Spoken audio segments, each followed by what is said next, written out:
Halo adik-adik, apa kabar? Kita kembali lagi di ibadah sekolah minggu. Di mana lagi kalau bukan di generasi Dauti. Ibadah sekolah minggu segera dimulai. Teman-teman, ayo ambil Alkitabnya. Duduknya rapi. Gak boleh makan atau minum ya.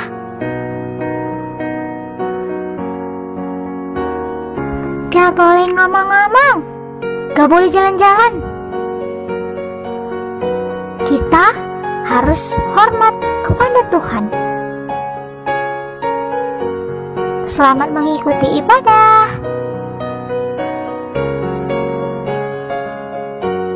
Halo adik-adik, kita bertemu lagi di ibadah sekolah minggu di YouTube Generasi Dauti. Bagaimana kabarnya hari ini? Kita bersyukur kalau kabarnya baik dan sehat. Kalau ada yang sakit, kita doakan supaya segera pulih ya. Tetap semangat. Kita juga bersyukur kalau sampai hari ini Tuhan masih memberikan kita hidup dan memberikan kesempatan bagi kita untuk beribadah. Kita akan memulai ibadah kita ini dengan bernyanyi. Kita bernyanyi dengan pujian Gembala yang baik ku turut.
Mari kita berdoa.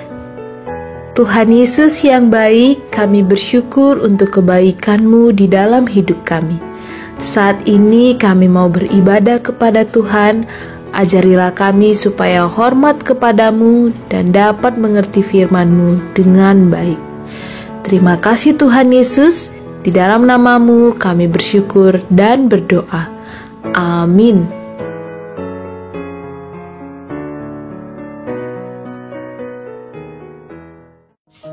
Hai adik-adik, hari ini kita akan mendengarkan cerita tentang salju sekeping. Ada seekor domba kecil yang bernama Salju Sekeping. Gembalanya menamakan dia Salju Sekeping karena dialah anak domba yang paling indah bagaikan salju. Domba kecil itu dilahirkan pada musim semi, pada waktu pohon-pohon menghijau, burung-burung berkicauan, dan seluruh bumi berpakaian hijau yang indah. Dia tidak tahu mengapa dia dinamakan Salju Sekeping, sebab di daerah mereka, salju hanya turun di puncak-puncak gunung yang tertinggi. Dia tidak tahu tentang hal itu sampai pada suatu hari, perkara yang hebat itu menimpa dirinya. Tiap-tiap pagi, gembala menggiring mereka ke padang rumput. Si domba kecil ini selalu berusaha untuk yang pertama keluar dari kandang. Dia tak sabar menunggu waktu berangkat karena kakinya mau berlari-lari dan melompat-lompat, dan mulutnya ingin mencicipi rumput-rumputan yang sedap. Ada kalanya gembala berkata kepadanya, "Salju sekeping, jangan begitu terburu-buru."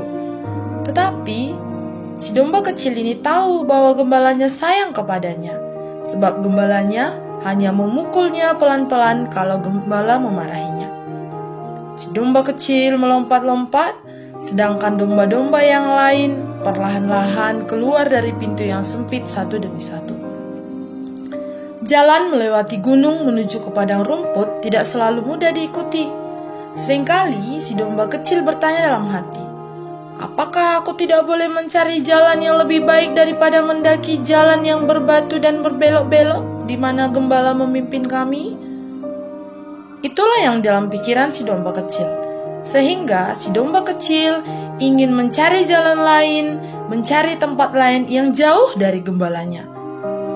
Sampai-sampai dia merasa bahwa dia amat bodoh kalau tidak melihat tempat-tempat lain yang amat menyenangkan. Rupa-rupanya rumput yang paling hijau selalu ada di tempat-tempat yang lebih jauh. Nah, pada suatu hari, si domba kecil melihat rumput di kaki sebuah bukit batu yang curam. Dia ingin sekali ke sana. Dia tahu bahwa dia dapat melompat ke bawah dengan kakinya yang tangkas dan kemudian naik kembali. Tetapi, kakinya tersangkut di antara dua buah batu. Dia merasa berterima kasih waktu gembala datang dengan tongkat panjang yang bengkok ujungnya, lalu mengaitkannya pada lehernya dan menariknya ke atas. Sekali peristiwa selagi mereka bersenang-senang, datanglah seekor binatang buas, yaitu seekor harimau. Dengan diam-diam ia keluar dari dalam hutan. Gembalanya yang selalu berjaga-jaga melihat dia hampir bersamaan dengan mereka. Ia bangkit berdiri, menaruh sebuah batu yang tajam pada pengali-alinya dan cepat bagaikan kilat. Batu itu melayang tepat kena kepala harimau. Pada waktu harimaunya berpaling, meraung kesakitan dan hendak lari masuk ke hutan, gembala kami yang berani mengambil tongkatnya yang besar dan mengejarnya. Pada hari itu, si domba kecil ingin tinggal di dekat gembalanya. Karena biasanya si domba kecil sama sekali tidak berhati-hati. Si domba kecil sangat nakal. Dia sangat suka mendahului domba-domba yang lain supaya mendapatkan rumput yang lembut sebelum mereka tiba. Seringkali gembala marah kepadanya karena berlari terlalu jauh mendahului sehingga ia tidak melihat kemana si domba kecil pergi.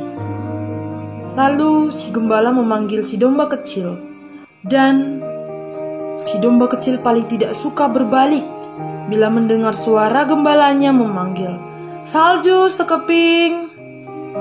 Salju sekeping!"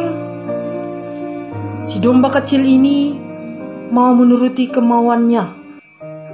Dia pergi kemana dia suka, dan tidak ada orang yang memanggil-manggilnya.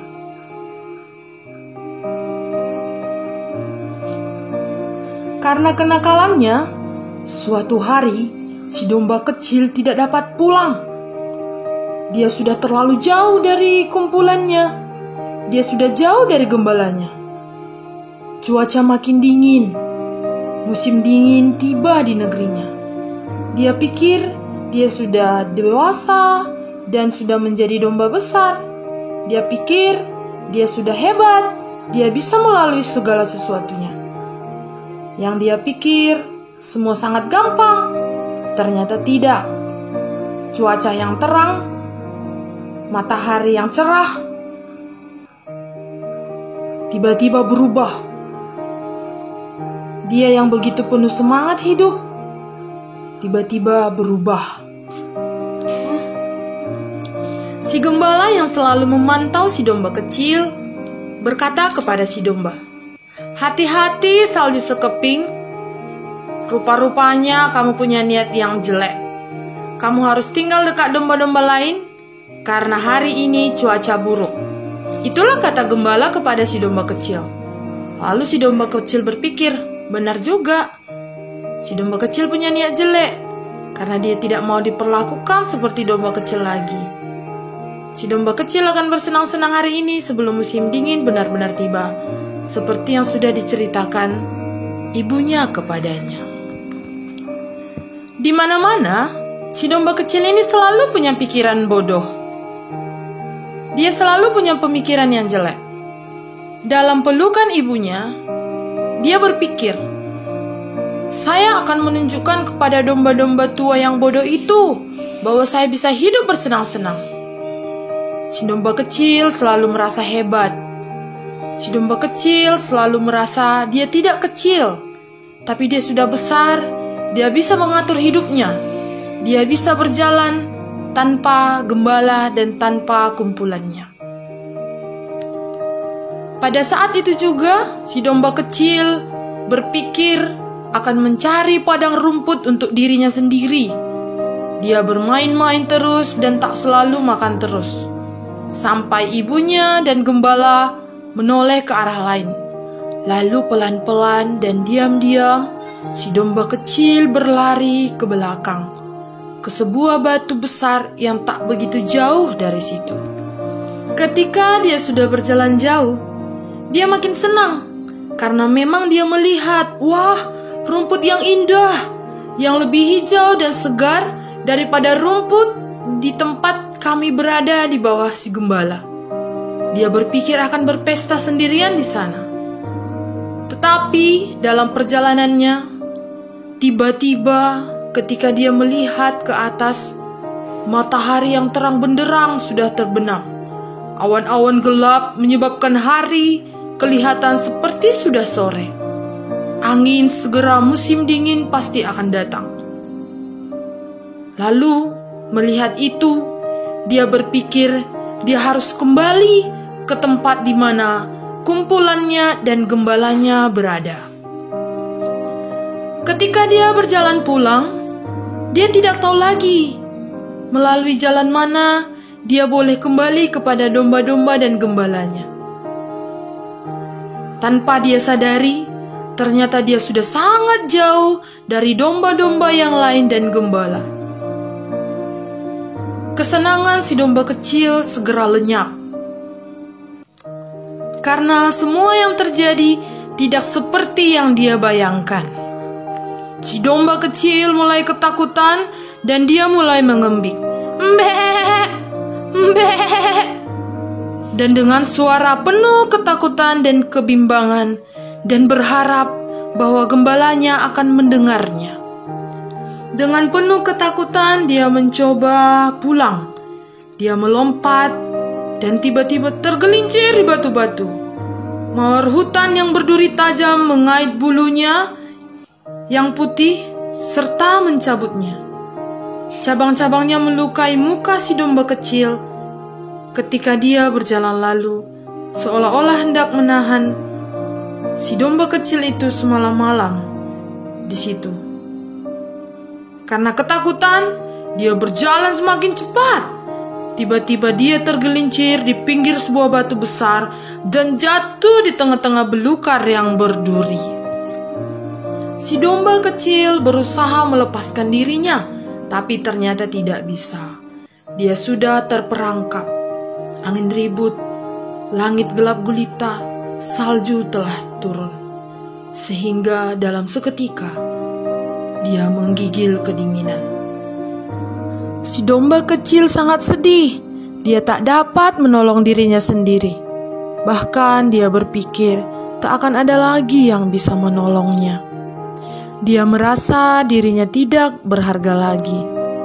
Tetapi di tengah-tengah kesedihan itu, dia tetap mengharapkan ada yang bisa menolongnya.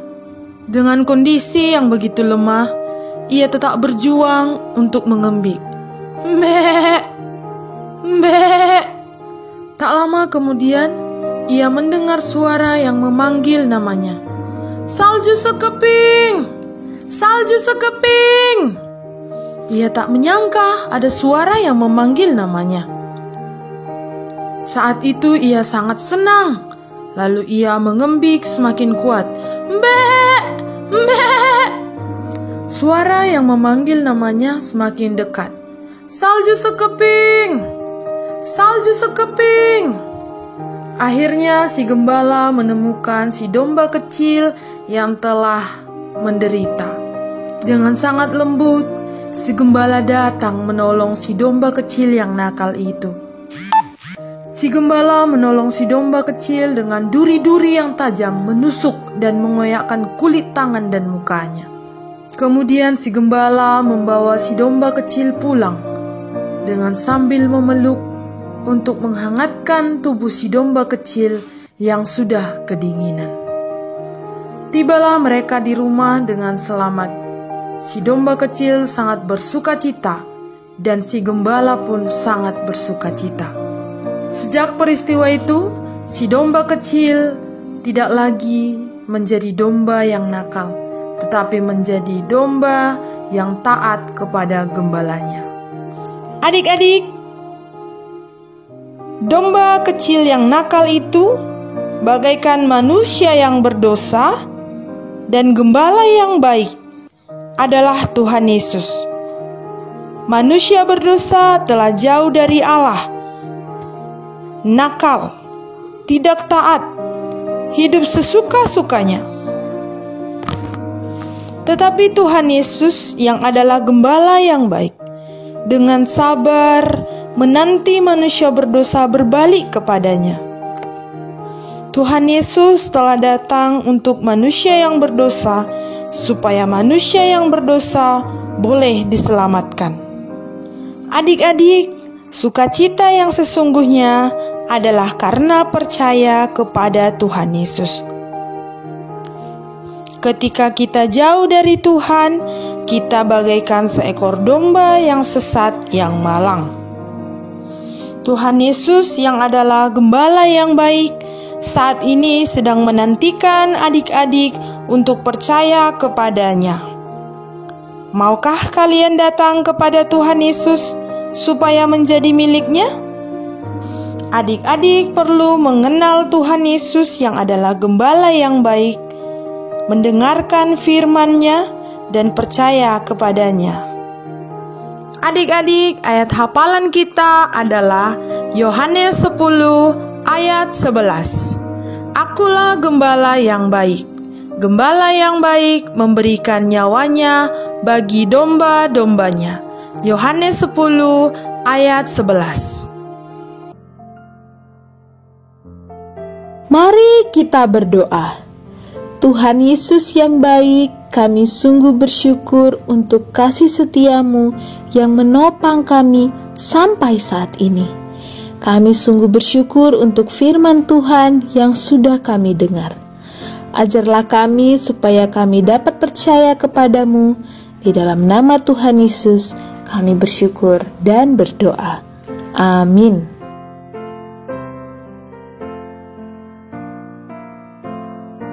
Mari kita kembali memuji Tuhan dengan pujian Domba Kecil, Domba Kecil.